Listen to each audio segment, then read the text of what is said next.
సృష్టికర్తవైన మా కన్న తండ్రి, మీ కుమారుడైన క్రీస్తుని లోకానికి పంపించి మా అపరాధముల కొరకు పాపముల కొరకు ఆయనను బలిగా అర్పించి ఆయన యందు మాకు జీవమును ప్రసాదించి మరలా మమ్మల్ని జన్మింపజేసి ఈరోజు సంఘముగా మేమందరము ఇక్కడ సమకూర్చబడి విలువైన మీ విజ్ఞాన సంగతులు ఆలోచించి బలమును పొందడానికి మీ సేవకుల ద్వారా మీరు ఏర్పరిచిన ఈ యొక్క సదస్సును బట్టి హృదయపూర్వకంగా కృతజ్ఞతాస్తుతులు చెల్లిస్తున్నాను తండ్రి. అనేక ప్రాంతాల నుండి తరలి వచ్చినటువంటి మీ పిల్లలకు వారి హృదయాలకు అవసరమైనటువంటి జ్ఞాన సంగతుల్ని తెలియచేయండి తండ్రి. వాక్యం ఎత్తబడుతూ ఉండగా వారు విని విడిచిపెట్టే గుంపులో గాక విన్న వాక్యాన్ని అనుసరించి జీవించగలిగే భాగ్యాన్ని ప్రసాదిస్తారని కోరుతూ సమస్త ఘనత మహిమ ప్రభావములు మీకే చెల్లిస్తూ మీ ఆత్మ సహాయాన్ని అర్థిస్తూ క్రీస్తు నామంలో ఈ ప్రార్థన మనవులు వేడుకొనుచున్నాం మా కన్న తండ్రి, ఆమేన్. ప్రియమైన దేవుని పిల్లలరా, సంఘముగా సమకూర్చబడటం అనేది చాలా గొప్ప విషయం. దేవుడు కలలుగా అన్నటువంటి విషయం. ఆయన తన సంఘము, తన కొరకు బ్రతికేటువంటి సంఘము, తన మాటకు విలువనిచ్చేటువంటి సంఘము, ఆయనను ఆత్మతో సత్యముతో ఆరాధించేటువంటి సంఘము కావాలని దేవుడు కోరుకున్నాడు, కలలుగన్నాడు. ఆ విషయాన్ని తన కుమారుడైన క్రీస్తు ద్వారా తెలియజేస్తూ యోహాను సువార్త 4వ అధ్యాయంలో ఎంతో స్పష్టంగా మాట మనకి ఆయన తెలియజేస్తున్నారు. చూడండి, యోహాను సువార్త 4వ అధ్యాయము 22వ వచనం చూడొచ్చు మీరు. నా మాట నమ్ముము, మీరు మీకు తెలియని దానిని ఆరాధించువారు, మేము మాకు తెలిసిన దానిని ఆరాధించువారము. రక్షణ యూదులలో నుండియే కలుగుచున్నది. అయితే యథార్థముగా ఆరాధించువారు ఆత్మతోనూ సత్యముతోనూ తండ్రిని ఆరాధించు కాలము వచ్చుచున్నది. అది ఇప్పుడును వచ్చే ఉన్నది. అంటే అంతకు మునుపు లేనిది అప్పుడే వచ్చిందట, వచ్చుచున్నది, అది ఇప్పుడును వచ్చే ఉన్నది. తనను ఆరాధించువారు అట్టివారే కావాలనని తండ్రి కోరుచున్నాడు. మూల భాషలో వెదకుచున్నాడు అని ఉంది చూడండి, పుట్టినట్లో చూసారా? మూల భాషలో ఏముందట? వెదకుచున్నాడు. వెదకటం అంటే ఎప్పుడు వెతుకుతాం చెప్పండి? దొరికిన దానికోసం వెతుకుతామా? దొరకని దానికోసం వెతుకుతాం కదా? దొరకని దానికోసం వెతుకుతాం. దొరికిన దానికోసం వెతకాల్సిన అవసరత లేదు. ఏదైతే మనకు దొరకదో దాని కొరకు మనం వెతకాలి తప్ప, ఏదైతే మనకు దొరికిందో దాని కొరకు వెతకాల్సిన అవసరత ఎవ్వరికీ ఉండదు. దేవుడు కూడా తనను ఆరాధించేవారు అట్టివారు కావాలనని వెతుకుచున్నాడు. వెతుకుచున్నాడు అంటే అర్థం ఏంటి? సంఘం కోసం ఆయన ఎంత కలలు కంటున్నాడో, సంఘం కోసం ఆయన ఎంత ఎదురు చూస్తున్నాడో, ఆ సంఘం తన కుమారుడైన క్రీస్తు ద్వారా స్థాపించబడేటువంటి సంఘం, తన కుమారుడైన క్రీస్తు రక్తములో కడగబడి శుద్ధీకరించబడి ఆయన అడుగుజాడలందు నడవటానికి ఇష్టపడి ఆయన మార్గాలలో పరుగెత్తేటువంటి సంఘం, క్రీస్తును పోలి నడుచుకోవటానికి ఇష్టపడేటువంటి సంఘం. ఆ సంఘం కొరకు ఆయన ఏం చేస్తున్నారట? వెతుకుతున్నారు, కనిపెడుతున్నారు. ఆయన దానికోసం కలలు కంటున్నారు, దానికోసం ఆలోచిస్తున్నారు. యేసుక్రీస్తు ప్రభువారు అదే స్పష్టం చేస్తున్నారు ఇక్కడ. ఆయన్ని ఆరాధించేవారు అలాంటి వారు కావాలని ఆయన కోరుతున్నాడు. తండ్రిని ఆరాధించేవారు అట్టివారే కావాలని తండ్రి కోరుచున్నాడు. దేవుడు ఆత్మ కనుక ఆయన ఆరాధించేవారు ఆత్మతో సత్యముతో ఆరాధించాలి అన్నాడు. సంఘానికి తెలియజేస్తూ దేవుడు తన ప్రగాఢమైన వాంఛ, దేవుని యొక్క ప్రగాఢమైన కోరిక, దేవుని యొక్క బలమైన కోరిక ఏంటి? ఆయనకున్నటువంటి బలమైన కోరిక, ఆయన ఆరాధించేవారు ఆత్మతో సత్యముతో ఆరాధించాలి. ఆత్మతో సత్యంతో ఆరాధించాలి అంటే సంపూర్ణంగా పరిశుద్ధాత్మను కలిగిన వారమై, అంటే దురాత్మను విడనాడి దురాత్మ అధీనంలో నుండి బయటకు వచ్చి, దురాత్మ అధీనంలో ఉన్నవారు లోక సంబంధులు, పరిశుద్ధాత్మ అధీనంలోకి వచ్చిన వారు ఎవరు? బాప్తిస్మం పొంది కొత్తగా జన్మించినటువంటి దేవుని సంబంధులు. ఇద్దరికి ఉన్న వేరియేషన్ మీకు తెలియాలి. లోకంలో ఉన్న వారి మీద ఏలుబడి చేసే ఆత్మ ఏది? దురాత్మ. క్రీస్తులోనికి వచ్చిన వారి మీద ఏలుబడి చేయవలసిన ఆత్మ ఏది? పరిశుద్ధాత్మ. అంతే కదా? మనం ఆత్మ యొక్క సహాయము, ఆత్మ ఫలము, ఆత్మ అనుగ్రహించేటువంటి వివేచన, ఆత్మ నేర్పుతున్నటువంటి మాటలు, ఆత్మశక్తి, ఆత్మ సహాయము, ఇవన్నీ కూడా పరిశుద్ధాత్మ కలిగిన వారికి దేవుడు అనుగ్రహించినటువంటి గొప్ప భాగ్యాలు. ఈ ఆత్మ కలిగిన వారమై, దేవుని ఆత్మ కలిగిన వారమై దేవుని సన్నిధిలో నిలువబడుతూ సత్యము అనగా నీ వాక్యమే సత్యము, ఆ వాక్యమును అనుసరించి జీవించటమే తండ్రిని ఆరాధించటం అంటే. పరిశుద్ధాత్మకు లోబడి, పరిశుద్ధాత్మకు విధేయులమై, పరిశుద్ధాత్మ ఆలోచనలను మాటలను గౌరవిస్తూ, పరిశుద్ధాత్మ నడిపింపు, ఎందరూ దేవుని ఆత్మ చేత నడిపింపబడుదురో వారందరూ ఏమైందురు? దేవుని కుమారులై ఉందురు. రోమపత్రిక 8వ అధ్యాయంలో మనం చాలా స్పష్టంగా చదువుకుంటాం ఆ మాటలు. అక్కడ చాలా విషయాలు రాయబడతాయి దేవుని ఆత్మ నడిపింపు గురించి, దేవుని ఆత్మ శక్తి గురించి. ఎందరూ దేవుని ఆత్మ చేత నడిపింపబడుదురో వారందరూ ఏమై ఉందురు? దేవుని కుమారులై ఉందురు అన్నాడు. సో దేవుని ఆత్మ చేత నడిపింపబడే దేవుని కుమారులుగా ఈ లోకంలో కొత్తగా జన్మించిన వారముగా, ఈ చీకటి లోకంలో, ఈ పాపపు లోకంలో మూర్ఖులకు ఈ తరం వారికి వేరై రక్షణ పొంది రక్షణ మార్గంలోకి వచ్చి పరిశుద్ధాత్మను కలిగిన వారమై సత్యము, సత్యము అనగా మన పాదములకు దీపము, ఆయన ఆజ్ఞల మార్గమున మనం పరిగెత్తాలని దేవుని వాక్యం సెలవిస్తుంది. ఎలా పరిగెత్తాలి? మనం ఒక రూట్ ఉంది మనకి, అది ఆయన ఆజ్ఞల మార్గం. ఆ ఆజ్ఞల మార్గంలో మనం పరిగెత్తాలి. అలా ఎవరైతే జీవిస్తున్నారో వారే తండ్రిని ఆరాధిస్తున్నవారు. మనం అనుకుంటాం తండ్రిని ఆరాధించడం అంటే సంఘానికి వచ్చి కూర్చుని వెళ్ళిపోతేనే తండ్రిని ఆరాధించినట్టు. లోకంలో ఎలా బతికేసినా పర్వాలేదు, లోకంలో ఎలా జీవించినా పర్వాలేదు, ఇక్కడున్న గంట లేదా 2 గంటలు మాత్రం మనం మన భక్తిని దేవునికి కనపరచాలి. తర్వాత బయటికి వెళ్ళిపోయిన తర్వాత, మన ఇంటికి వెళ్ళిపోయిన తర్వాత, లేదా మన ప్రాంతానికి వెళ్ళిపోయిన తర్వాత మనం ఎలా జీవించినా పర్వాలేదు, మనం తండ్రిని ఆరాధిస్తున్నట్టే అని భ్రమించే వాళ్ళు ఈరోజు సమాజంలో చాలామంది ఉన్నారు. అలాగే దేవుని పని అనగానే మీరు ఎలా అయినా బతకండి, దేవుని పని చేయండి అని బోధించే దౌర్భాగ్య బోధలు కూడా మనం వింటున్నాం. మీరు ఎలా అయినా బతికేయండి, ఏం చేయండి? దేవుని పని చేయండి. అంటే దేవుని కోసం డబ్బులు ఇవ్వండి, లేదా సువార్త చెప్పేయండి, మైక్ ముందు మాట్లాడేయండి, లేకపోతే మీటింగులు పెట్టించేయండి. ఇంతేనా? మన జీవితాల్లో దేవుణ్ణి ఆరాధించడం అనగానే ఆత్మను కలిగిన వారమై, పరిశుద్ధాత్మను కలిగిన వారమై ఆయన మార్గములలో పరుగెత్తాలి. అంటే సత్యమును అనుసరించి జీవించాలి. మనము సత్యమును అనుసరించి క్రమముగా నడుచుకుని వారమైతిమా అన్నాడా? మనము సత్యమును అనుసరించి క్రమముగా నడుచుకోవాలి. సో సత్యమును అనుసరించడాన్ని దేవుడు కోరుతున్నాడు, పరిశుద్ధాత్మ కలిగి జీవించడాన్ని దేవుడు కోరుతున్నాడు. అందుకే ఆత్మను ఏం చేయొద్దన్నాడు? ఆత్మకు దుఃఖము కలుగు చేయొద్దు. మీలో ఉన్న పరిశుద్ధాత్మను దుఃఖపరచొద్దు. ఎందుకంటే విమోచన దినం వరకు మీరు ఆయన చేత ఏమైతిరి? ముద్రింపబడితిరి. ఆయన చేత ముద్రింపబడినటువంటి మీరు ఆయనను దుఃఖపెట్టే పిల్లలుగా ఉండకూడదు, ఆయనకు దుఃఖం కలిగించే పిల్లలుగా ఉండకూడదు, పరిశుద్ధాత్మను దుఃఖపరచకూడదు. ఎప్పుడు పరిశుద్ధాత్ముడు దుఃఖపడతాడంటే నువ్వు దురాత్మకు చోటిచ్చినప్పుడు దుఃఖపడతాడు. అర్థమవుతుందా? దురాత్మకు చోటిచ్చి దురాత్మ సంబంధిగా మారిపోయి ఆయన ఆజ్ఞలకు వ్యతిరేకంగా మారిపోయి మాట్లాడుతూ ఆ వాక్యమును కూడా భిన్నమైనదిగా, ఖిన్నమైనదిగా, చిన్నాభిన్నం చేసేదిగా నువ్వు ఎంచి అలాంటి పరిస్థితులకు ఎప్పుడైతే దిగజారిపోతూ ఉంటావో ఆయన బాధపడతాడు. అందుకే మీలో ఉన్న పరిశుద్ధాత్మను మీరు ఏం చేయకూడదు? దుఃఖపరచొద్దు. అలాగే సత్యమును అనుసరించి జీవించడం మానొద్దు. సంఘానికి దేవుడిచ్చినటువంటి ఖచ్చితమైన విధులు ప్రియులారు ఇవి. కానీ ఈరోజు క్రైస్తవ్యం వాటిని ఎప్పుడో పక్కన పెట్టేసింది, మీకు తెలియంది కాదు. ఈరోజు క్రైస్తవ్యంలో వర్గపోరు నడుస్తుంది, ఈరోజు క్రైస్తవ్యంలో కులపోరు నడుస్తుంది, ఈరోజు క్రైస్తవ్యంలో జాతి పోరు నడుస్తుంది, ఈరోజు క్రైస్తవ్యంలో ప్రాంతాల పోరు నడుస్తుంది. మా ప్రాంతానికి మాకు చెప్పకుండా ఇంకొకటి రాకూడదు. ఎవరు పుట్టించారు ఈ జబ్బులు? క్రైస్తవ్యంలో సంఘము యొక్క విధులు, సంఘం యొక్క ఆజ్ఞలు, సంఘం యొక్క పద్ధతులు, సంఘం యొక్క విధి విధానాలు క్రమంగా ఏమైపోతున్నాయి? మారిపోతున్నాయి ప్రియులారా. దుష్టుడు మరలా ప్రవేశించేటువంటి పరిస్థితి దాపురించేసింది. కాబట్టి సంఘం చాలా అప్రమత్తంగా ఉండాలి, సంఘం చాలా జాగరూకులై ఉండాలి.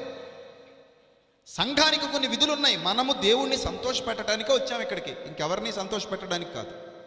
నేను నిలబడ్డాను, నువ్వు కూర్చున్నావు, ఇక్కడ అంతమంది కూర్చున్నారు, ఎంతమంది ఇన్ని సంఘాలు ఉన్నాయి ఈరోజు అంటే ప్రతి సంఘము ఎవరి కొరకు? దేవుని కొరకే, దేవుని సంతోషపెట్టడానికి కోరుతున్నాడండి ఆయన. ఆయన కోరిక మనం తీర్చొద్దా? అట్టివారే కావాలని దేవుడు ఏం చేస్తున్నాడట? కోరుతున్నాడని. ఆయన కోరిక చాలా స్పష్టంగా గ్రంథంలో రాయబడింది కదా. ఆయన కోరిక ఏంటి? నీ డబ్బులా?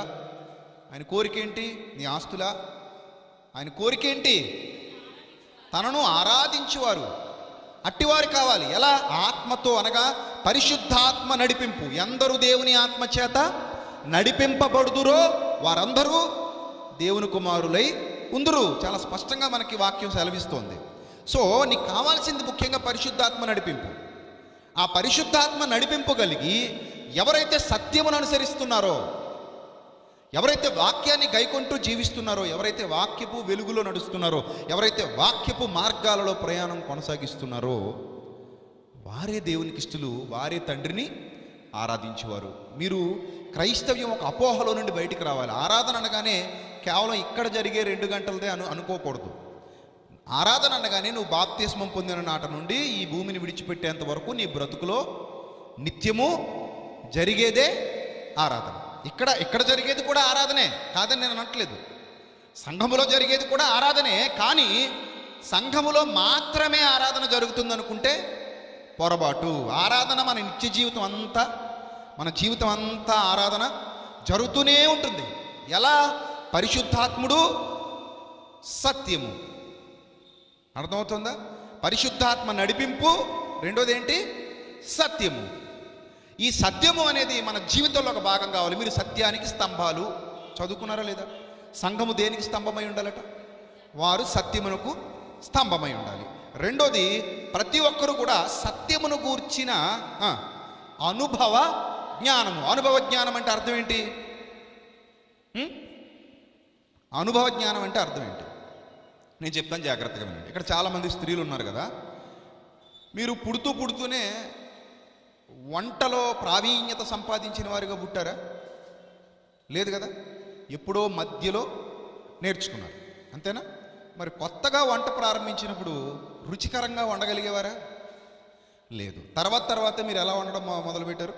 రుచికరంగా వండడం మొదలుపెట్టారు. ఇప్పుడు మీకు ఒక విషయం చెప్తా. చాలామంది స్త్రీలు చూడండి, స్పూన్ అవసరం లేదు, చేత్తో కారం వేసేస్తారు, చేత్తో ఉప్పు వేసేస్తారు, చేత్తో పసుపు వేసేస్తారు, కళ్ళు మూసుకుని ఉల్లిపాయలు తరుగుతూ ఉంటారు, అటు ఇటు చూస్తూ మాట్లాడుతూ ఉల్లిపాయలు తరుగుతూ ఉంటారు. ఇప్పుడు మనం కత్తిపేట దగ్గర కూర్చొని అటు ఇటు మాట్లాడుతూ ఉల్లిపాయలు తరిగామనుకోండి, ప్లేట్లోకి ఉల్లిపాయలు ఉంటాయా, ఉల్లిపాయ ముక్కలు ఉంటాయా, మన వేలు ముక్కలు ఉంటాయా? అంతే కదా. మరి వాళ్ళు స్పీడ్గా తరిగేస్తుంటారు ఉల్లిపాయలు, టక్ టక్ టక్ టక్ టక్ మన కట్ అయిపోతుంటుంది. మనం వాళ్ళ వేళ్ళు వైపు చూస్తుంటే చాలా ఆశ్చర్యంగా అనిపిస్తుంది. అదే మనం కానీ ట్రై చేసాం అనుకోండి, ఖచ్చితంగా 4 ముక్కలు 5 ముక్కలు ఎర్రగా అయిపోతాయి ఉల్లిపాయలు. కాబట్టి వాళ్ళకి ఆ అనుభవం ఎక్కడి నుంచి వచ్చింది? అందులోనే కాలం గడుపుతూ ఉన్నారు వాళ్ళు. ఉదయం టిఫిన్కి, మధ్యాహ్నం భోజనానికి, రాత్రి భోజనానికి cut cut cut cut cut cut చేస్తూ మంచి అనుభవజ్ఞులు అయిపోయారు. అందుకే వాళ్ళు కళ్ళు మూసుకుని కూడా ఉల్లిపాయలు తరుగుతారు. అసలు స్పూన్ అవసరం లేదు, కొలతలు అవసరం లేదు. వాళ్ళకి తెలిసిపోద్ది.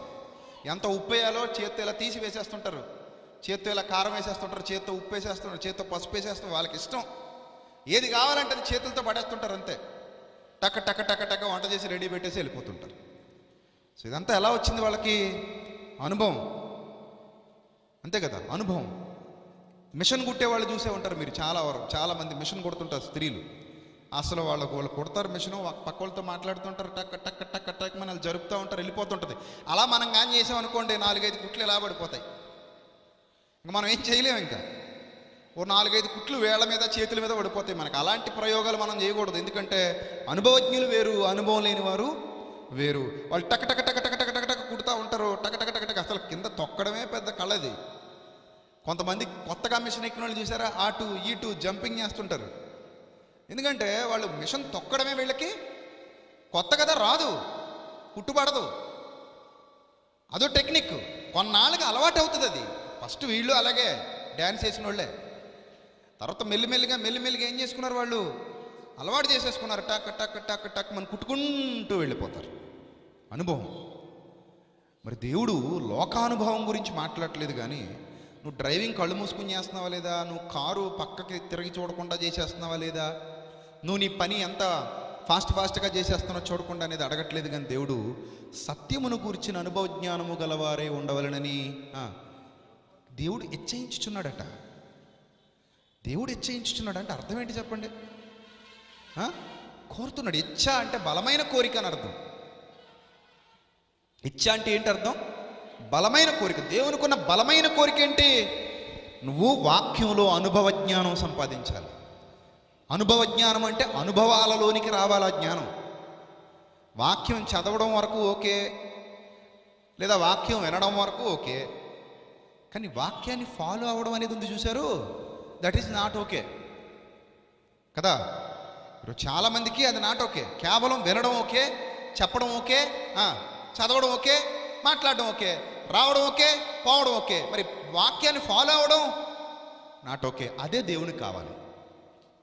ఒకసారి నీ బ్రతుకుని పరిశీలించుకో. ఈ క్షణంలో నువ్వు వాక్యాన్ని వింటున్నావా, లేకపోతే చదువుతున్నావా, లేకపోతే మాట్లాడుతున్నావా, లేక దాన్ని ఫాలో అవుతున్నావా? ఈరోజు 100కి 10 మంది మాత్రమే ఫాలో అయ్యేవాళ్ళు ఉండొచ్చు. 90 మంది మాత్రం ఖచ్చితంగా ఏమవరు? ఫాలో అవ్వరు. వాళ్ళు జీవితంలో మారు మనసు పొందే పరిస్థితి లేదు. పడిపోయిన వాళ్ళు తిరిగి నిలబడే పరిస్థితి లేదు. అసలు వాళ్ళు కావాలని పడిపోయినోడికి తిరిగి నిలబడతాడు, తెలియక పడిపోయినోడు నిలబడతాడు, తెలియక తప్పు చేసినోడు నిలబడతాడు, పరిస్థితులు అనుకూలించక తప్పు చేసినోడు నిలబడతాడు. కానీ కావాలని పడిపోయిన వాడు నిలబడతాడా? నిలబడ్డు. పశ్చాత్తాపడతాడా? పశ్చాత్తాపడ్డు. కాబట్టి ఈరోజు దావీదు లాంటి వాళ్ళు లేరు, ఇస్కరియోతు లాంటి వాళ్ళే ఉన్నారు. దావీదు పడిపోయాడు, కానీ మళ్ళీ వెంటనే ఏం చేశాడు? తిరిగి నిలబడ్డాడు, పశ్చాత్తాపడ్డాడు, ప్రభువుకు క్షమాపణ చెప్పుకున్నాడు. పడిపోని మానవుడు అంటూ భూమి మీద ఎవడు ఉండకపోవచ్చు. ఎందుకంటే పాపి ప్రతివాడు పాపే.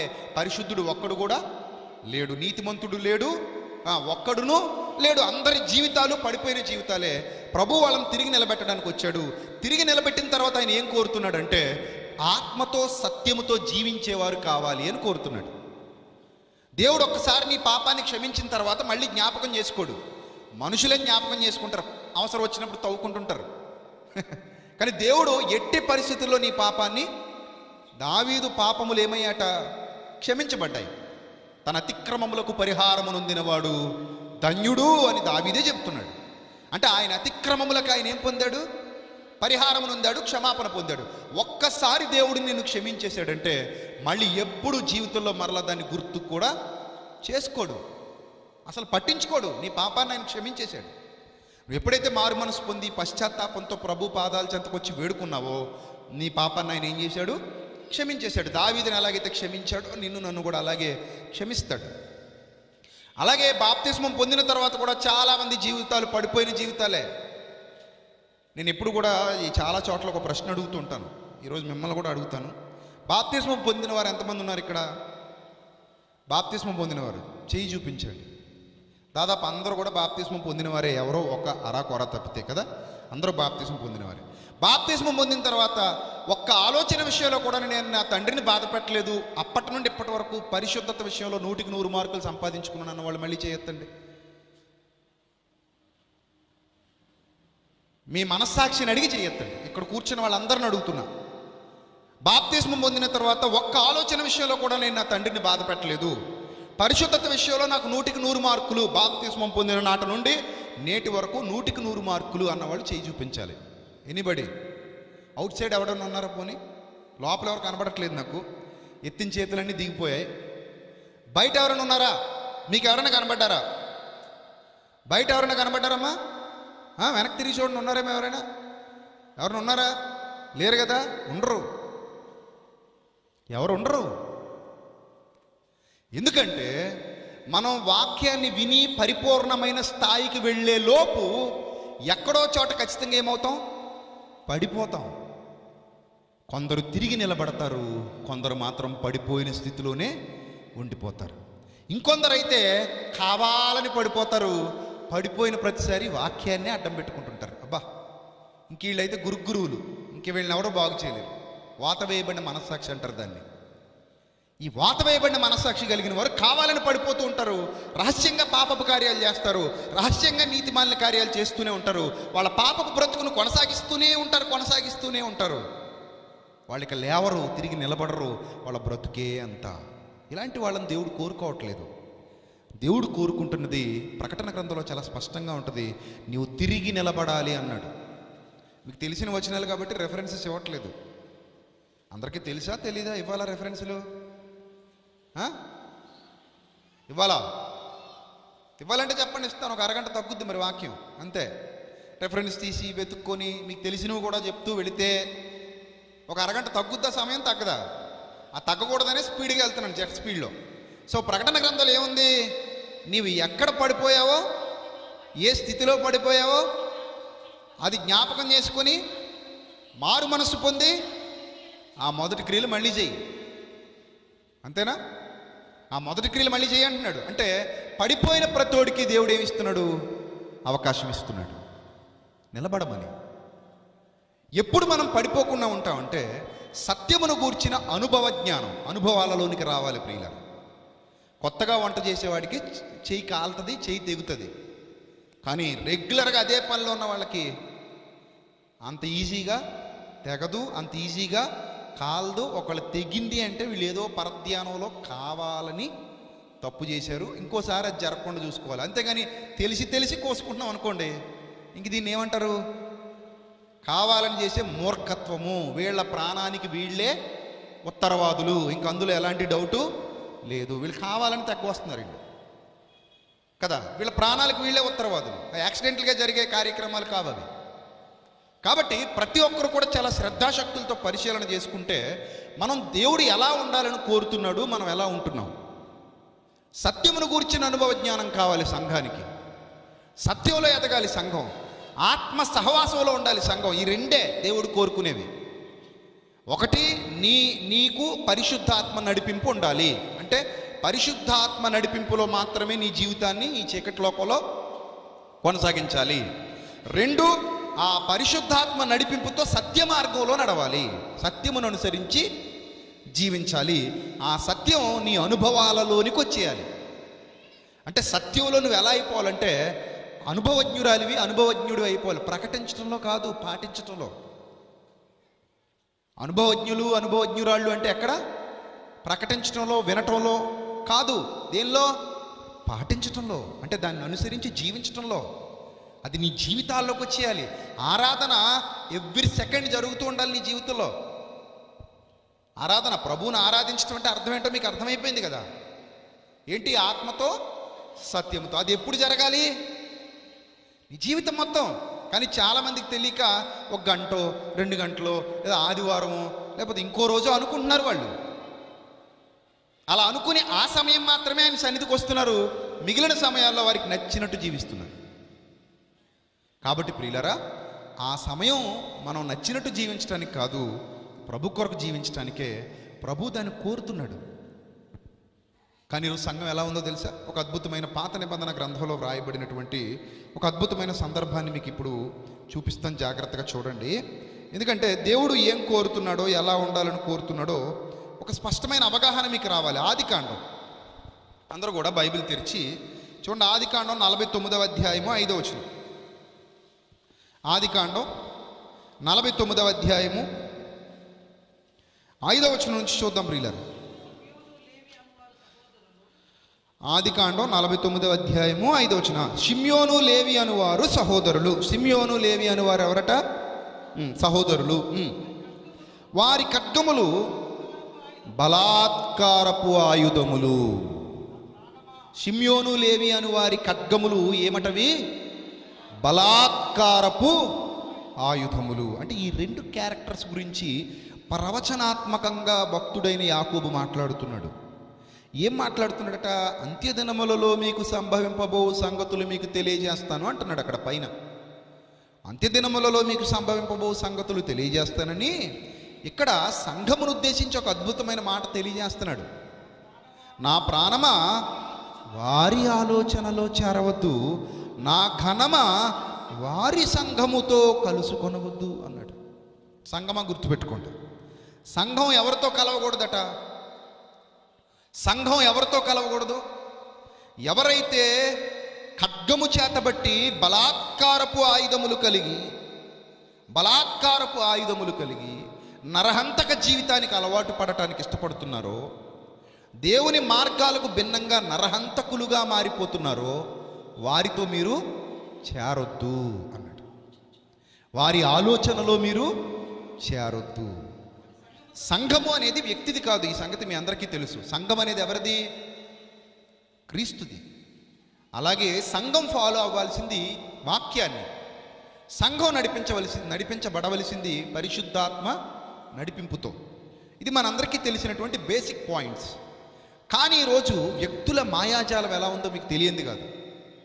వ్యక్తుల మాయాజాలం. వాళ్ళు ఎలా ఉంటారంటే, ఇదిగో మీరు పలానా ఆయన వస్తున్నాడట జగ్గేపేటకి, లేదా పలానా ఆయన కోదాడకు వస్తున్నాడట, మన పిల్లలు ఎవరు వెళ్ళకండి అంటాడు ఒక పనికిమాలినాడు.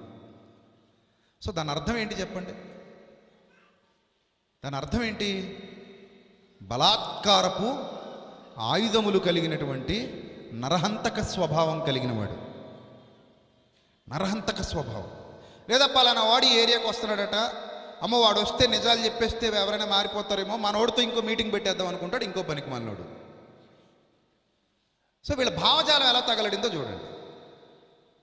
అంటే ఈ ఏదో విధంగా మన పవర్ పోకుండా చూసుకోవాలి, ఏదో విధంగా మనకి ఇబ్బంది కలగకుండా చూసుకోవాలి, ఏదో విధంగా మన మనుగడ కోసం ఆలోచించాలి అనే భావజాలం ఎవరిలో అయితే ఉందో వాళ్ళు తెలుసుకోవాల్సిన సత్యం ఏంటంటే, భూమి నీ కోసం వెయిటింగ్లో ఉంది. ఏ భూమి? కోదాడులో కొనుక్కోవాల్సిన 5 సెంట్ల భూమి 10 సెంట్ల భూమి కాదు, లేదా 5 ఎకరాల భూమి 10 ఎకరాల భూమి కాదు. 3 అడుగుల వెడల్పుతో 6 అడుగుల పొడవుతో 4 అడుగుల లోతుతో నిన్ను రమ్మని పిలుస్తోందే నీ భూమి. ఆ భూమి నీకు ఆహ్వానం పలుకుతుంది. అక్కడికి వెళ్ళిన తర్వాత నీకు సంఘం ఉందా? అక్కడికి వెళ్ళిన తర్వాత సంఘంలో నీకు సభ్యత్వం ఉందా? అప్పుడు ఆ దేహానికి ఇప్పుడు నువ్వేమైనా చేయగలవా? అజమాయిషి నువ్వెవరినైనా ఆపగలవా? నువ్వెవరినైనా కట్టేయగలవా? నువ్వెవరైనా పట్టేయగలవా? నువ్వేమైనా పడగొట్టగలవా? So you can't do that. ఎందుకు? ఆల్రెడీ నిన్ను గట్టిగా హక్ చేసుకుంది. అది ఎవరు? మట్టి. నిన్ను వదలదు. గట్టిగా హక్ చేసుకుంది, కౌగిలించుకుని పడుకుంది. మరి పెట్టి మట్టి. ఇంకా పెట్టి బిగి కౌగిలిలో నుండి, మట్టి బిగి కౌగిలిలో నుండి బయటికి ఎలా వస్తావు? నువ్వు రాలేవు కదా. ఇది ఒక్కసారి ఆలోచిస్తే అందరికి అంతా అర్థమైపోద్ది. ఏముంది ఇక్కడ? దేనికోసం ప్రోకులాడాలి, దేనికోసం వెంపర్లాడాలి, దేనికోసం తహతహలాడాలి, దేన్ని మీదేసుకుపోవాలి? ఎందుకు మనకు రాజకీయాలు, ఎందుకు మనకి వివక్షలు, ఎందుకు మనకి నీచ కార్యాలు అనే భావజాలం కలగాలి. కానీ ఆ భావజాలం లేదు. ఎలా ఉన్నారంటే చూడండి ప్రియులరా, యాకోబు కుమారులకు చెప్తున్నాడు, వారి ఖడ్గములు బలాత్కారపు ఆయుధములు, నా ప్రాణమా వారి ఆలోచనలో చేరవద్దు, నా ఘనమా వారి సంఘముతో కలుసుకొనవద్దు. వారు కోపం వస్తే మనుషుల్ని చంపేస్తారు. కోపం వస్తే ఏం చేస్తారట? మనుషుల్ని చంపేస్తారట. కోపం వచ్చేసింది అనుకో, కోపం వస్తే అంటే నీ మాట వినకపోతే కోపం వచ్చేస్తుందా? దేవుని మాట వినకపోతే కోపం రావాలా? చెప్పండి. మన మాట వినకపోతే కోపం రావాలా? దేవుని మాట వినకపోతే కోపం రావాలా? వాస్తవం అయితే దేవుని మాట వినకపోతే కోపం రావాలి. కానీ వీళ్ళ భావజాలం ఎలా ఉంటుందో చెప్తున్నాడు చూడండి. వారు కోపం వచ్చి మనుష్యులను చంపిరి, తమ స్వేచ్ఛ చేత ఎద్దుల గుదికాలి నరములను తెగగొట్టిరి. ఎద్దులు, 100 చెడు ఎద్దు మూతికి చిక్కం పెట్టకూడదు. ఇక్కడ ఎద్దులు అనగానే బయట ఎద్దులు కాదు మాట్లాడుతున్నది. ఆ సందర్భాన్ని ఉపయోగించుకుని ఆత్మ సంబంధమైన భాష వాడుతున్నాడు ఇక్కడ. ఎద్దుల గుదికాలి నరములను తెగగొట్టిరి. ఎద్దు కాలి నరం తెగొట్టేశారనుకోండి, ఆ ఎద్దు చేసే పరిచర్య ఏమైపోద్ది? ఆగిపోద్ది. 100 చెడు ఎద్దు మూతికి ఎప్పుడు కూడా ఏం పెట్టకూడదు? చిక్కం పెట్టకూడదండి. ఎందుకంటే కోత విస్తారంగా ఉంది. ప్రభువుకి ఎవరు కావాలి? పనివారు కావాలి. పనివారిని ఆటంకపరచకూడదు. ఎవడు ఆటంకపరుస్తాడో వాడి మెడకు పెద్ద తిరుగట్టి రాయి కట్టబడి సముద్రంలో పడవేయబడుట వానికి మేలు. అందుకే ఆత్మని ఆటంకపరచకూడదు, దేవుని పనిని ఆటంకపరచకూడదు. సంఘం గుర్తుపెట్టుకో. దేవుని సహవాసాన్ని ఆటంకపరచకూడదు. ప్రకటింపబడుతున్నది సత్యమే అయితే ఆ సత్యం ప్రకటింపబడటానికి మనం ఎప్పుడూ మౌనంగా సహకరించాలి. సహకరించే శక్తి లేకపోతే మౌనంగా కూర్చోవాలి తప్పితే ఎప్పుడు కూడా దాన్ని ఆటంకపరచకూడదు. ఒకవేళ ఆటంకపరిచామా ఖచ్చితంగా దానికి లెక్కను అప్పగించి తీరాలి. ఒకళ్ళు అలాంటి క్యారెక్టర్స్ కలిగిన వాళ్ళు ఉన్నారంటే మాత్రం వాళ్ళతో మీరు అసలు కలవద్దు, వాళ్ళతో మీరు చేరొద్దు. మనిషి ఒక మనిషికి భయపడొద్దు, గుర్తుపెట్టుకో. మనిషి ఒక మనిషికి భయపడొద్దు. ఒక మనిషికి భయపడినంత కాలం నీ జీవితంలో సంతోషంగా ఉండలేవు, ఆనందంగా ఉండలేవు, స్వేచ్ఛగా బతకలేవు. గుండెల నిండా ధైర్యం నింపుకుని నాకు నేనే హీరో అనుకుని ధైర్యంగా జీవించడం నేర్చుకో. ఎంత హ్యాపీగా ఉంటావో తెలుసా, ఎంత ఆనందంగా ఉంటావో తెలుసా. ఎప్పుడైతే పరాన్న జీవిగా మారిపోతావో, పరాన్న జీవులు అంటే తెలుసా, వాటంతటా ఏవి సంపాదించుకొని తినలేవు. ఎప్పుడు ఎదటోడి మీద ఇంకొకళ్ళ మీద ఆధారపడి బతుకుతుంటాయి. వీటినే పరాన్న జీవులు అంటారు. నువ్వు ఎప్పుడైతే పరాన్న జీవులా మారిపోతావో నీ బ్రతుకంతా చండాలంగా అయిపోద్ది. సో నువ్వు పరాన్న జీవి కాదు.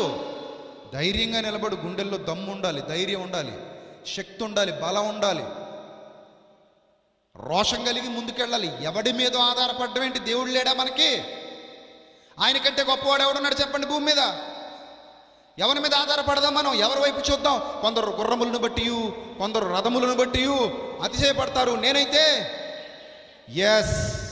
నా తండ్రి అయిన దేవుణ్ణి బట్టే, ఆయనను బట్టే అతిశయపడతానన్నాడు. ఆ ధైర్యం కూడా చాలా మందిలో లేదు. అంటే నేను ఎప్పుడు చాలా హ్యాపీగా ఉంటాను. నా మొక్కలు ఎప్పుడైనా బాధలు, కన్నీళ్ళు, కష్టాలు నా జీవితంలో అంటే నా అంతటి నేనుగా తెచ్చుకునేవి ఏమి ఉండవు. నేను చాలా హ్యాపీగా ఉంటా. కారణం నేను చాలా ధైర్యంగా ఉంటా. ఫస్ట్ ఆఫ్ ఆల్ ఏ స్థితిలో అయినా సరే ధైర్యంగా ఉండడం నేర్చుకోవాలి.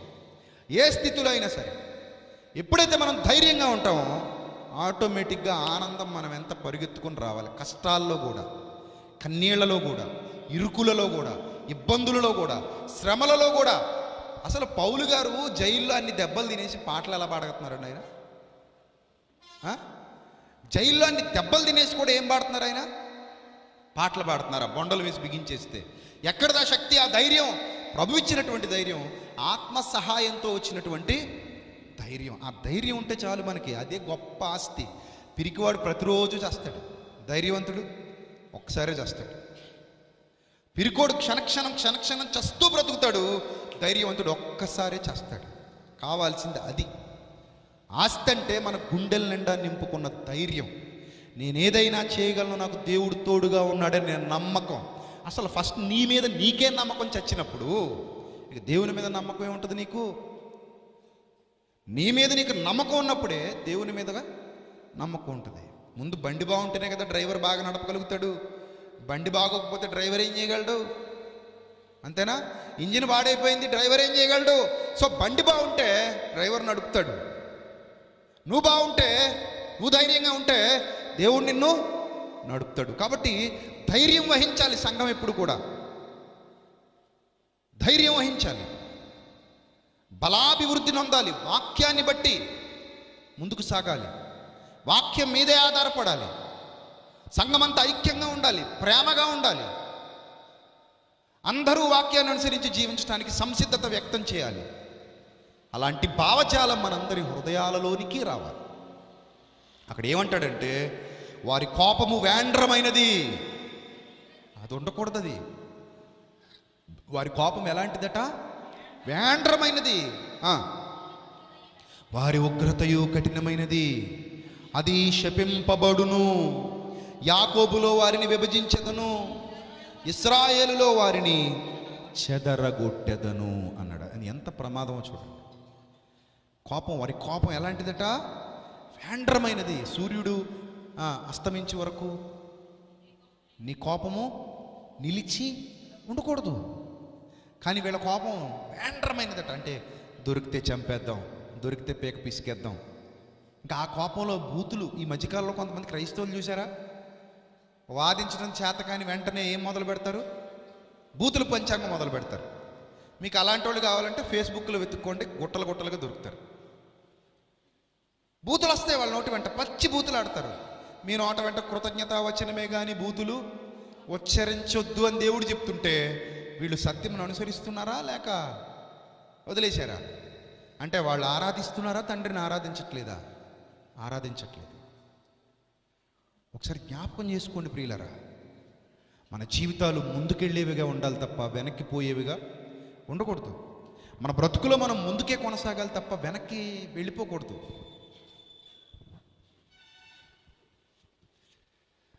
కానీ చాలామంది జీవితాలు వెనక్కిపోతున్నాయి, ముందుకు వెళ్ళట్లేదు. అలా వెనక్కిపోవటానికి గల ప్రధానమైన కారణం వారు వాక్యమును అనుసరించి నడవక పోవడమే. అట్టి వారితో మీరు చేరొద్దు అన్నాడు. చూసారా? అక్రమముగా నడుచుకుని ప్రతి సహోదరుని యొద్ద నుండి మీరు తొలగిపోండి అంటున్నాడు. అక్రమంగా నడుచుకునే సహోదరుల యొద్ద నుండి మీరు ఏమవ్వాలట? తొలగిపోవాలి.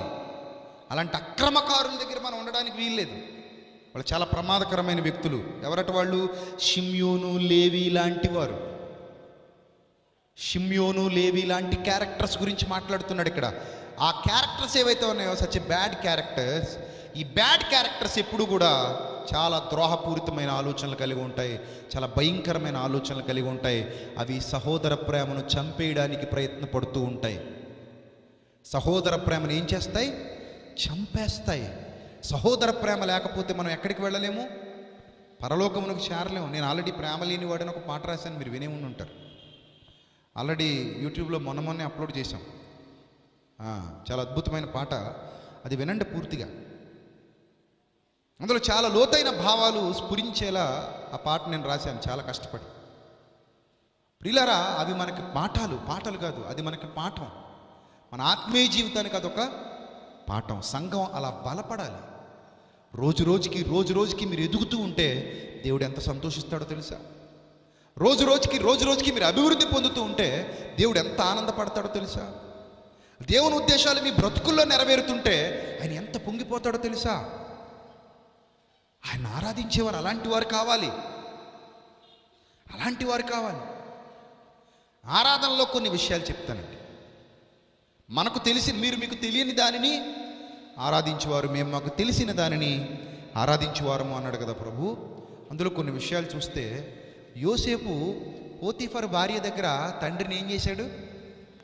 ఆరాధించాడు. ఎలా ఆరాధించాడు చెప్పండి? ఆమె తన షర్ట్ లాగేస్తుంటే ఆ షర్ట్ వదిలేసి పరుగెత్తి 2 ఏళ్ళు జైల్లో ఏమయ్యాడు? మగ్గిపోయాడు. అంటే మేలు చేసి బాధ అనుభవిస్తే ఎవరికి ఘనమట? దేవునికి ఘనమ. మీరు కీడు చేసి బాధ అనుభవించినప్పుడు ఆయన సంతోషపడేవాడు కాడు. కాబట్టి అది ఆరాధన కాదని మీరు ఎందుకు అనుకుంటున్నారు? అది కూడా ఆరాధనలో ఒక భాగమే. యోసేపు పారిపోవటం, తండ్రిని ఆరాధిస్తున్నాడు కనుక పారిపోయాడు. అదే తండ్రిని తన బ్రతుకులో ఆరాధించని వాడైతే ఏం చేసేవాడు? లొంగిపోయేవాడు కదా. తండ్రిని ఆరాధిస్తున్నాడు కనుకనే ఏం చేశాడు? పరుగెత్తాడు. మన జీవితంలో కూడా చాలా సందర్భాల్లో పరుగెత్తాల్సి ఉంటుంది. కానీ కొంతమంది పరుగెత్తుతారు, కొంతమంది పరుగెత్తరు. చూసారా? యోబు గారు అంటాడు, కన్యకను చూడకుండానట్లు నా కన్నులతో నిబంధన చేసుకున్నాను అంటాడు. ఆరాధిస్తున్నాడు తండ్రిని, లేకపోతే ఏంటి? అలాగే బేదలను కనికరిస్తున్నాను అంటాడు, విధవరాండ్రను కనికరిస్తున్నాను అంటాడు. నా యొద్ద తండ్రి లేనివాడు నా యొద్ద ధైర్యంతో పెరిగాడు, ప్రేమతో పెరిగాడు, నా యొద్ద పెరిగాడు అంటాడు. అంటే అలాంటి వాళ్ళను కూడా ఏం చేస్తున్నాడట? ఆదరిస్తున్నాడు, ప్రేమిస్తున్నాడు. ఇది కూడా ఏం చేయటం? తండ్రిని ఆరాధించటం. ఇలా మన జీవితాల్లో తండ్రిని ఆరాధించే విధంగా అనేకమైన కార్యాలు జరగాలి. ప్రభువు కూడా ఆయన జీవితం అంతా కూడా ఏం చేశారండి? తండ్రిని ఆరాధించారు.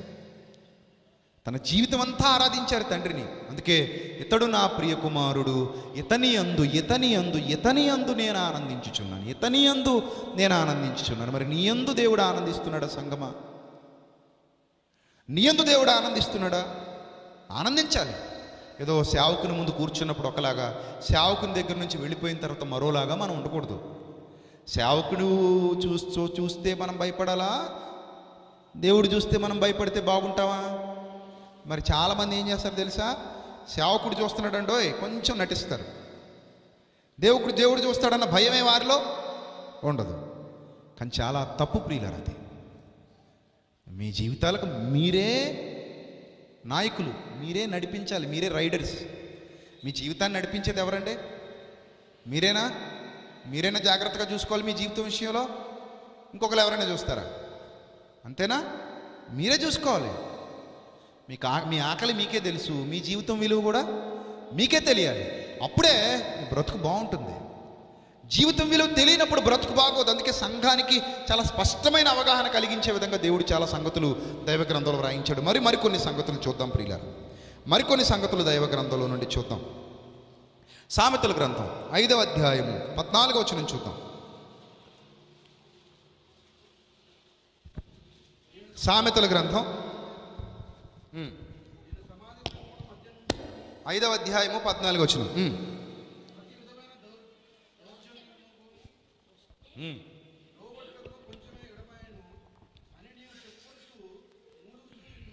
నేను సమాజ సంఘముల మధ్య నుండి నన్ను ఎక్కడున్నాడట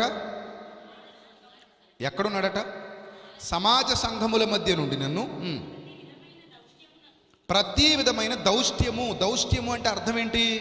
దుష్టత్వము అని అర్థం, దుష్ట స్వభావము. దౌష్ట్యము అంటే అర్థం ఏంటి? దుష్ట స్వభావము. దుష్ట స్వభావం ఎవరిది? సాతానుది. అసలు ఈయన ఎక్కడున్నాడట? 12వ వచనం చదవండి. 12వ వచనం. అయ్యో ఉపదేశము నేను ఇట్లు త్రోసివేసి తిని. ఇది పాతాళానికి వెళ్ళిపోయిన తర్వాత ప్రతివాడు అనుభవించేటువంటి వేదనకి ఇక్కడ నోటినిచ్చాడనమాట. అలా ఉంటుంది ఈ వేదన అని చెప్పడానికి ఈ పదప్రయోగం చేశాడు. అయ్యో అంటారట. అయ్యో ఎవడైనా సరే, ఎవడైతే దేవుని యొక్క వాక్యాన్ని తృణీకరించి ఆత్మను తిరస్కరించాడో, ఆత్మను తిరస్కరించిన వాడు ఎంత ఎక్కువైన దండనకు పాత్రుడగును. హెబ్రీ పత్రిక రైట్. చూడండి ఇక్కడ. అయ్యో ఉపదేశము నేను ఎట్లు త్రోసివేసి తిని, నా హృదయము గద్దింపునట్లు తృణీకరించెను. గద్దింపు అది దేవుని సేవకుని నోటి వెంట వినబడుతోంది, కానీ హృదయం ఏం చేసిందట? ఆ గద్దింపుని హృదయం ఏం చేసింది? తృణీకరించిందట. హృదయం తృణీకరించింది. నా హృదయము గద్దింపునట్లు తృణీకరించెను, నా బోధకుల మాట నేను వినకపోతిని. నా బోధకుల మాట నేను వినకపోతిని, నా ఉపదేశకులకు నేను చెవియొగ్గలేదు. చూసారా? ఉపదేశకులకి ఏం చేయలేదట? చెవియొగ్గలేదట. ఉపదేశకుడు చెవిని ఇల్లు కట్టుకుని చెప్తాడా? బోధకుడు కూడా ఎంతో ప్రేమతో మనకి బోధిస్తూ ఉంటాడు, కానీ మనం ఏం చెయ్యం? వినటానికి ఇష్టపడం. అందుకే అంటున్నాడు, నేను సమాజం మధ్యలో, సంఘం మధ్యలో ఉన్నా. ఇప్పుడు మీరు ఎక్కడున్నారు చెప్పండి? సంఘం మధ్యలో ఉన్నారా లేదా? ఉన్నారా? ఉన్నా. ఏం చేశారట? ఉంటే ఉపయోగమా, వింటే ఉపయోగమా? చెప్పండి. ఉంటే సరిపోతుందా, ఉండి వింటే బాగుంటుందా? కదా. కానీ వీళ్ళు ఉన్నారు తప్ప వినలేదట. అదే చెప్తున్నారు వాళ్ళు. మేము ఉన్నాం, ఉండినను ప్రతి విధమైన దుష్ట స్వభావానికి లోబడుటకు జస్ట్లో ఎడమైందట. అంతే, జస్ట్లో అలా కొంచెమే ఏమాయనట? ఎడమాయను అని నీవు చెప్పుకొనుచు మూలుగుచూనుందువు. ఇది ఫ్యూచర్. చూసావా? దేవుణ్ణి ఆరాధించేవాడు ఎంత గొప్ప స్థితిలోకి వెళ్ళిపోతాడో, దుష్టత్వానికి దౌష్ట్యానికి చోటిచ్చేవాడు ఎంత నష్టపోతాడో, సంఘం ఏ స్థితిలో ఉండాలో బైబిల్ ఎంత స్పష్టంగా చెబుతోంది. అసలు సంఘం అంటే ఏంటి? క్రీస్తు శరీరం. అసలు క్రీస్తు శరీరం అంటే ఏంటి? పరిశుద్ధతకు నిలయంగా ఉండాలి. పరలోకపు వారసత్వాన్ని దేవుడు సంఘానికే అనుగ్రహించాడు కనుక సంఘం చాలా జాగ్రత్త కలిగి ఉండాలి. గొప్ప ధన్యత ఇది. రక్షణ వాడలోకి వచ్చేసాం మనం, దాన్ని పోగొట్టుకోకూడదు. కానీ చాలామందికి దాని విలువ తెలియట్లేదు ప్రియులారా, దాని విలువ తెలియట్లేదు. వాళ్ళ బ్రతుకుల్లోకి వాక్యాన్ని రానివ్వట్లేదు, మైకుల్లో వరకు మాత్రమే తీసుకొస్తున్నాం. బ్రతుకుల్లోకి రావాలి వాక్యం. ఆరాధన బ్రతుకుల్లో జరగాలి, ఇంటిలో జరగాలి ఆరాధన, దేహంలో జరగాలి ఆరాధన, ప్రతి దేహంలో జరగాలి ఆరాధన. బయటికి వెళ్ళిపోయిన తర్వాత కూడా తండ్రిని మనం ఆరాధించే గుంపులోనే ఉండాలి. ఎందుకంటే సంఘం స్ప్రెడ్ అవుతుంది. ఈరోజు ఇక్కడ కూర్చుందండి సంఘం, తర్వాత ఏమవుతుంది? ఇదే సంఘం ఏమవుతుంది? స్ప్రెడ్ అవుతుంది. ఎక్కడికో వెళ్తారు మీరు అందరూ. ఆయా ప్రాంతాల నుండి మరలా ఒక చోటకు వచ్చి ఏమవుతుంటారు? కూడుకుంటారు. మీ అందరిది ఒకటే మాట, ఒకటే బాట, అంతే కదా? ఒకటే మాట, ఒకటే బాట. మీరందరూ ఏక స్వభావము గలవారు. సంఘం అంటే ఎలాంటి స్వభావం కలిగినది? ఏక స్వభావం. మీ అందరికీ వాక్యం అనే గొడుగు ఉంది. ఆ వాక్యం అనే గొడుగు క్రింద మీరు ఉండాలి. ఆ వాక్యం అనే గొడుగు క్రింద మీరు ఉండాలి. ఆ వాక్యాన్ని అనుసరించి జీవించే జీవితాలు కలిగి మీరు ఉండాలి. ఇది దేవుడు కోరుతున్నాడు. కానీ అక్కడ చిన్న రాంగ్ స్టెప్, చిన్న మిస్టేక్ ఏమైందట? దానివల్ల కొంచెమే ఎడమాయనని చెప్పుచు నీవు మూలుగుచు ఉందువు అంటున్నాడు. కాబట్టి ప్రియులరా, సంఘము అనేది ఎంత కేర్ఫుల్గా ఉండాలో చాలా స్పష్టంగా దేవుడు చెప్తున్నాడు. మరొక అద్భుతమైన మాట చూద్దామండి. మరొక అద్భుతమైన మాట చూద్దాం. ఎఫెసీయులకు రాసిన పత్రిక 3వ అధ్యాయము 21వ వచనం ఒకసారి చూడండి. ఎఫెసీయులకు రాసిన పత్రిక 3వ అధ్యాయము 21వ వచనం చూద్దాం. క్రీస్తు యేసు మూలముగా, క్రీస్తు యేసు మూలముగా. క్రీస్తు యేసు మూలము అంటే అర్థం ఏంటి? పునాది అని అర్థం. మూలము అంటే అర్థం ఏంటమ్మా? ఆయనే మనకు పునాది, ఆయనే మనకి మూలం. క్రీస్తు యేసు మూలముగా సంఘములో తరతరములు సదాకాలము దేవునికి మహిమ కలుగునుగాక. ఏమండి, దేవునికి మహిమ ఎలా కలుగుతుంది చెప్పండి? ఎలా కలుగుతుందండి? నేను చేతులు ఎత్తితే కలుగుతుందా? నేను చేతులు ఎత్తానండి, దేవునికి మహిమ. మనం ఏమంటాం? దేవునికి మహిమ కలుగును కాక అనగానే ఏం చేస్తాం? చేతులు ఎత్తాం, హల్లెలూయా అంటాం. అంతే కలిగేసిందా మహిమ? మరి ఇస్కరియోతు యోధ కూడా అలాగే చేశాడు అనుకోండి. కాసేపు అనుకోండి, ఇస్కరియోతు యోధ ఎక్కడెక్కడ కూర్చున్నాడు అనుకుందాం. నేను ఇక్కడ ఉండి దేవునికి మహిమ కలుగును కాక అన్నాను. ఇప్పుడు వెంటనే ఇస్కరియోతు యోధ 2 చేతులు ఎత్తేసాడు, బాగా పొడవుగా ఎత్తాడు. ఎత్తి దేవునికి మహిమ కలుగును కాక అన్నాడు, హల్లెలూయా అన్నాడు. సరిపోయిందా? దేవుడు ఇస్కరియోతు యోధ లాంటి వాడి చేతులెత్తి స్తుతి చెల్లించడం ద్వారా మహిమ పొందుతున్నాడా? లేదు కదా. లేదని మీ కామన్ సెన్స్ చెప్తోందా? లేదండి పర్లేదు, దాని ద్వారా కూడా దేవుడు మహిమపరచబడుతున్నాడు అంటావా? No no. మరి ఎలా మహిమ? మనుష్యులు మీ సత్క్రియలు చూచి, మనుష్యులు మీ సత్క్రియలు చూచి పరలోకమందున్న మీ తండ్రిని మహిమపరుచునట్లు వారి ఎదుట మీ వెలుగును ప్రకాశింపనీయుడి. చూసారా ఎలాట?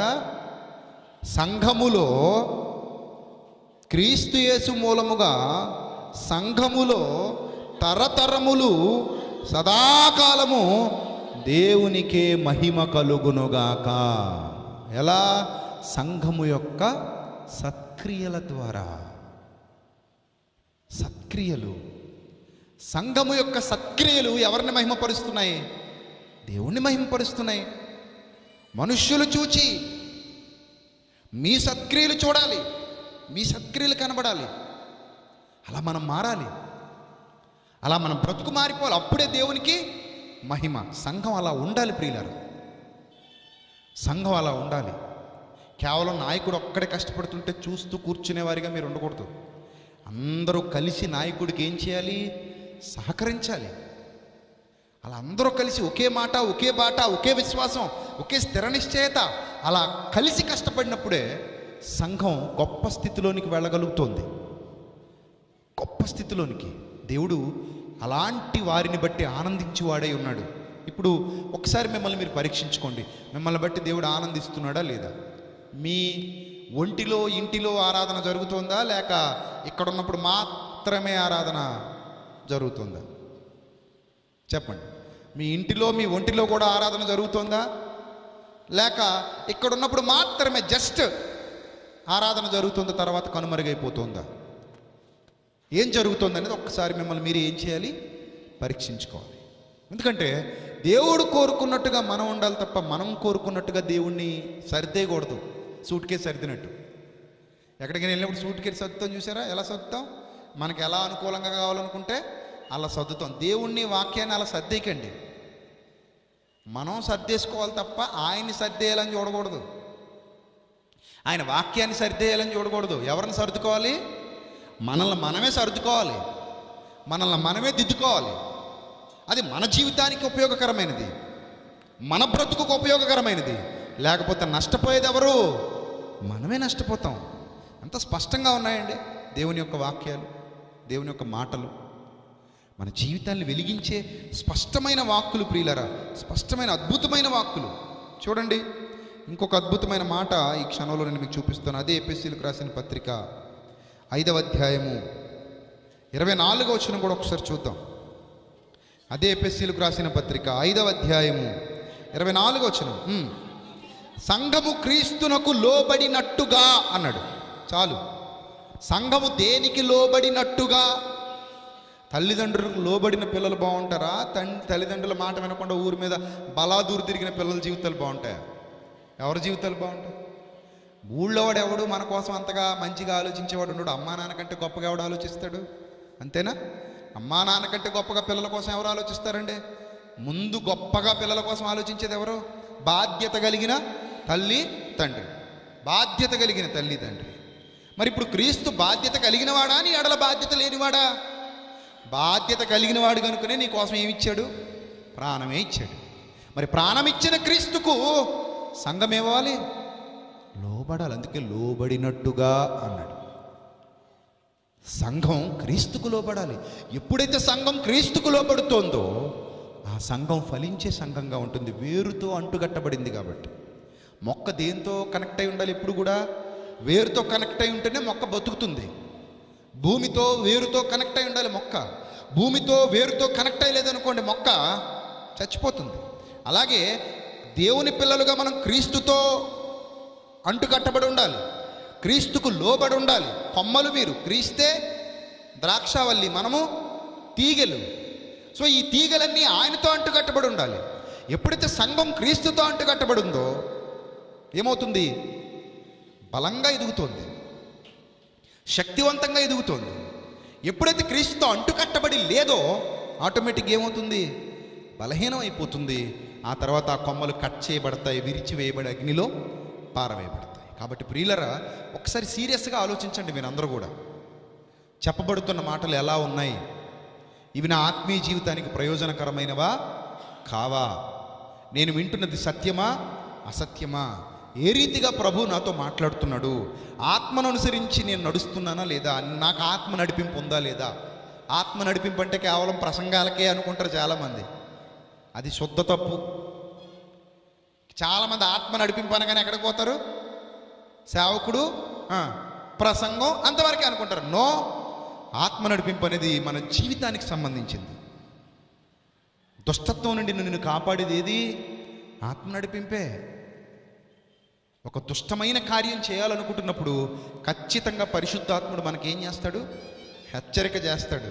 వాళ్ళు ఆ హెచ్చరిక కూడా వినకుండా దుష్టత్వంలో అడుగు పెడతారు. అలాంటి వాళ్ళు ఎందరో ఉన్నారు. ఇప్పుడు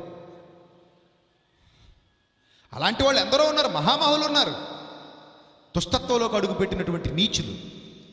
వాళ్ళకి ఆత్మ గద్దింపు ఉందా అంటే ఉంటుంది. కానీ దాన్ని లక్ష్య పెట్టక ఆత్మను దుఃఖపరిచి, ఆత్మను తృణీకరించి, ఆత్మను తిరస్కరించి ఎక్కువైన దండనకు పాత్రులు కావడానికి అలాంటి దుష్ట మార్గాల్లోకి అడుగు పెడుతూ ఉంటారు. మార్పు రాదు వాళ్ళ జీవితాల్లో. మారటానికి ఇష్టపడరు. ఇంక వాళ్ళు ప్రజల్ని మోసం చేస్తూ, ఆత్మను దుఃఖపరుస్తూ, దేవుని ఉగ్రత కొరకు ఎదురు చూస్తున్న గుంపు అది. అందుకే వారి నాశనము కునికి నిద్రించదు అన్నాడు ప్రియులారా. కాబట్టి గుర్తుపెట్టుకోండి, ఎప్పుడైతే ఆత్మ గద్దింపు ఉంటుందో, ఆత్మ నడిపింపు ఉంటుందో, ఆ దుష్టత్వం నుండి మనం ఏమవుతాం? మళ్ళించబడతాం. అప్పుడు మనం ఏం చేయాలంటే ఆత్మ గద్దింపు వినాలి, ఆత్మ నడిపింపుకు లోబడాలి. నీ బ్రతుకులో, నా బ్రతుకులో కూడా పరిశుద్ధాత్మ నడిపింపు ఉంటుంది. బ్రతుకులోనే ఉంటుంది, కేవలం బోధలో కాదు. బ్రతుకులో కూడా ఉంటుంది. బ్రతుకులోకి వచ్చేస్తుంది. ఒకవేళ మనం తప్పు చేస్తే మనల్ని హెచ్చరించి మరలా పాపమును ఒప్పుకొన చేసే శక్తి కూడా ఎవరిది? పరిశుద్ధాత్మదే. పాపమును ఒప్పుకొన చేస్తాడు. ఒప్పుకొని విడిచిపెడతాం. ఒప్పుకొని కన్నీటితో ఆయన పాదాల చెంత క్షమ కోరుకుని విడిచిపెడతాం. ప్రభు, ఇంకెన్నడూ నా జీవితంలో ఇలాంటి తప్పు జరగదు ప్రభు అని ఆయన దగ్గర ఒక ఒప్పుకోలు చేసుకుంటాం. ఇది పరిశుద్ధాత్మ నడిపింపు. నీ బ్రతుకులో ఉందా? మరి ఉండాలి. ఆత్మ నడిపింపు ఉండాలి. సత్యమును గూర్చిన అనుభవ జ్ఞానం ఉండాలి. సంఘం అలా వర్ధిల్లాలి ప్రియులారా. దేవుని తోట సంఘం అంటే ఏమనుకుంటున్నారు? దేవుని తోట. ఆయన ఫలాల కోసం వచ్చినప్పుడు సమృద్ధిగా ఫలాలు ఇవ్వాలి ఆయనకి. భూమి ఫలిస్తే చూడాలని, నేల మీద రైతు కలని ముల్లోక మహాయుధుడు అనే ఆల్బంలో ఒక అద్భుతమైన పాట వచ్చింది. చాలా అద్భుతమైన పాట. మీరు వినే ఉంటారు చాలామంది. యూట్యూబ్లో ఇంకా అప్లోడ్ చేయలేదు, చేస్తాం. సో అందులో ఈ విషయాలన్నీ పొందుపరిచాను. దేవుడు ఈ తోటలోనికి వచ్చినప్పుడు ఆ తోటలో మనం ఎలాంటి ఫలాలు ఇచ్చేవారంగా ఉండాలి, ఏ విధంగా సంఘం తండ్రిని సంతోషపరచాలి, ఏ విధంగా సంఘం తండ్రిని ఆనందపరచాలి, ఏ విధంగా ఆయన ఈ తోటలోని ఫలాన్ని బట్టి చాలా సంతోషించి ఆనందపడాలి. కాబట్టి ప్రియులరా, ఒక్కసారి సీరియస్గా ఆలోచించండి. మన బ్రతుకులు దేవునికి ఇష్టమైనవిగా ఉండాలి, మన బ్రతుకులు ఆయన సంతోషపరిచేవిగా ఉండాలి, మన బ్రతుకులు ఆయన ఆనందపరిచేవిగా ఉండాలి. అలా లేనప్పుడు మనం బ్రతికే బ్రతుకు వృధా అయిపోతుంది, వ్యర్థమైపోతుంది. దానివలన మనకి కానీ ఎలాంటి ప్రయోజనం ఉండదు. కాబట్టి మీ గురించి మీరే ఆలోచించుకోండి, మీ జీవితాల గురించి మీరే ప్రశ్నలు వేసుకోండి, మీ జీవితాన్ని మీరే దిద్దుకోండి. ఎవరి వైపు చూడకండి, మిమ్మల్ని మీరే ఒకసారి చూసుకోండి. అప్పుడు మీకు మీ జీవితం అంటే ఏంటో తెలుస్తుంది. అప్పుడు మిమ్మల్ని మీరు ఎలా చక్కదిద్దుకోవాలో, ఎలా ఒక మంచి ఒడంబడిక దేవునితో చేసుకోవాలో మీకు అర్థమవుతుంది. అట్టి ధన్యత దేవుడు మీకు, మీ సంఘానికి సమృద్ధిగా దయచేయాలని మనస్ఫూర్తిగా కోరుతూ నా మాటలు ముగిస్తున్నాను. తలలు వంచండి, చిన్న ప్రార్థన చేసుకుందాం. సర్వకృపానిధి, కనికరం కలిగినటువంటి మా కన్న తండ్రి, సహోదరుల ద్వారా ఒక చక్కటి సభని ఇక్కడ ఏర్పాటు చేసి మీ పిల్లలకు అవసరమైన వర్తమానాన్ని వినిపింపజేసినందుకు స్తోత్రం తండ్రి. వారు విని విడిచిపెట్టే గుంపులో గాక విన్న వాక్యాన్ని అనుసరించి జీవించగలిగే భాగ్యాన్ని ప్రతి ఒక్కరికి ప్రసాదించండి. ప్రభావ మీ చిత్తమైతే మరొకసారి మేమందరము సమకూర్చబడి విలువైన మీ జ్ఞానాన్ని ఈ పరిసర ప్రాంతాలకు ఉపదేశించడానికి మాకు సహాయం చేయండి. ప్రభావ మమ్మల్ని అందరినీ సజీవుల లెక్కలో ఉంచి మీ యొక్క సత్యవాక్యంతో నింపుతూ నడిపిస్తున్నందుకు కృతజ్ఞతాస్తుతులు చెల్లిస్తూ రాత్రికి జరగబోయే సభను ఘనంగా జరిగించమని వేడుకుంటూ క్రీస్తు నామంలో ఈ ప్రార్థన మనవులు అడుగుచున్నాం మా కన్న తండ్రి, ఆమెన్.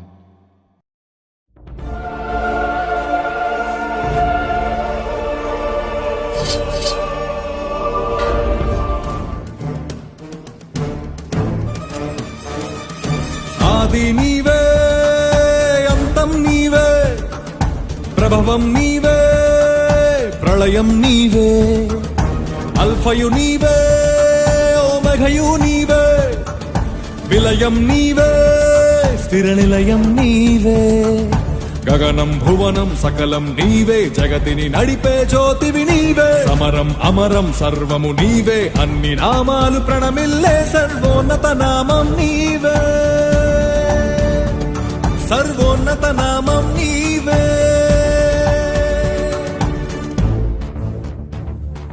సర్వలోక న్యాయాధిపతి, సర్వలోక న్యాయాధిపతి, సర్వలోక న్యాయాధిపతి, సర్వలోక న్యాయాధిపతి,